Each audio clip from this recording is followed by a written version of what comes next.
Барлықтарыңызға қайырлы күн достар, каналыма хош келдіңіздер. Бүгін сіздермен дәмі өте керемет восточный пахлаваның рецебімен бөлісемін. Ол үшін видеоны соңына дейін көріп, каналыма тіркеліп, лайк басып, комментарий жазып қолдап кетеміз. Ең алдымен құрғақ таза ыдысымызға бөлме температурасындағы сары майымызды саламыз. Оның үстінен жұмыртқамыздың сары уызын саламыз. Және де қопсытқышымызды саламыз.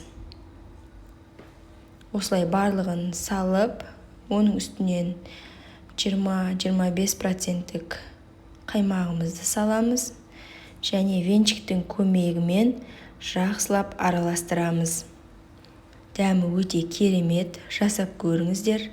Міне бізде осындай болып шығады. Және ең соңында електен өткізілген ұнымызды саламыз. Және жақсылап иілейміз. Бізде осындай жұмсақ қамыр пайда болу қажет. Және 15 минутқа тындырып қоямыз. Қамырымыз тұнып болғанша начинкамызды дайындаймыз. Ол үшін қантымыздың үстіне блендерден өткізілген жаңғағымызды саламыз. Және оның үстінен жұмыртқамыздың ақ уызын саламыз. Және де жақсылап араластырамыз. Міне бізде осындай начинка пайда болды. Келесі кезекте қамырымызды төртке бөліп, бірдей етіп төртке бөліп, осылай жайып шығамыз. Өте нәзік жұмсақ қамыр болады. Оның көмегімен жақсылап жаясыздар. Мен осылай домалақ пахлава жасаймын. Сіздер өз қалауларыңызша жасасаңыздар болады. 4 бұрышты қылсаңыздар да болады. Ол өз еріктеріңізде. Міне қамырымызды жайып болғаннан кейін үстінен осылай начинкамызды жайып шығамыз. Осылай бір кезек-кезек қамырымызды жайып қайталаймыз осылай.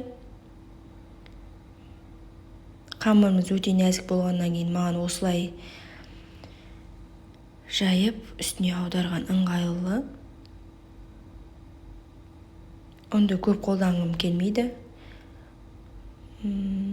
Сол үшін осылай пайдаланамын. Сіздердің өз еріктеріңізше. Қалай өздеріңізге ыңғайлы, солай жасасаңыздар болады. Міне біз үшінші слойымызды жағып шықтық начинкамызға. Енді соңғы қамырымызды жайып, пахлавамызды аяқтаймыз. Яғни пешке жібереміз. Өте оңай рецептер. Жасап көруге кеңес беремін. Қонақтарыңызға ұнайды деген үміттемін.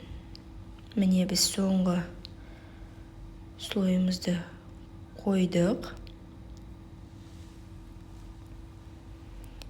Осылай шетін жабыстырып шығамыз.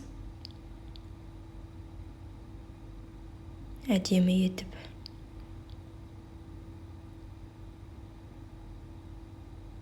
Және өз қалауларыңызша кесеміз.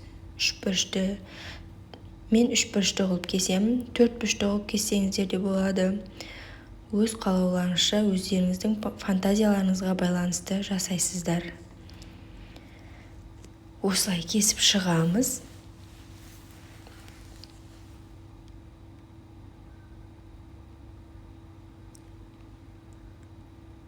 Дәмі өте ерекше. Менің отбасыма өте қатты ұнады. Және өте пайдалы, себебі ішінде жаңғақ болғаннан соң. Жаңғақ адам ағзасына өте пайдалы.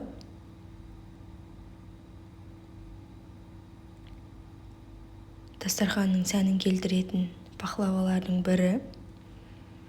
Міне осылай жақсылап кесіп аламыз. Және бетіне жұмыртқаның сары уызын жағып шығамыз. жағып шықтық. Келесі кезекте осылай әдемі етіп жаңғақтарымызды қойып шығамыз. Жаңғақтар бүтін болса өте әдемі көрінеді. Сол үшін бүтін жаңғақтар қоюға кеңес беремін. Міне пахлавамыз дайын болды. 180 градусқа 35-40 минутқа пешке жібереміз. Міне пахлаваларымыз пісіп шықты. Иісі өте керемет, дәмді. Енді үстінен осылай балымызды жағып шығамыз. Міне осындай әдемі жылтыр, иісі өте тамаша пахлаваларымыз дайын болды. Жасап көріңіздер. Видеоны соңына дейін қарағандарыңызға рахмет. Сіздермен бірге болған Диана. Каналыма тіркеліп, лайк басып, комментарий жазып қолдап кетіңіздер. Ас болсын.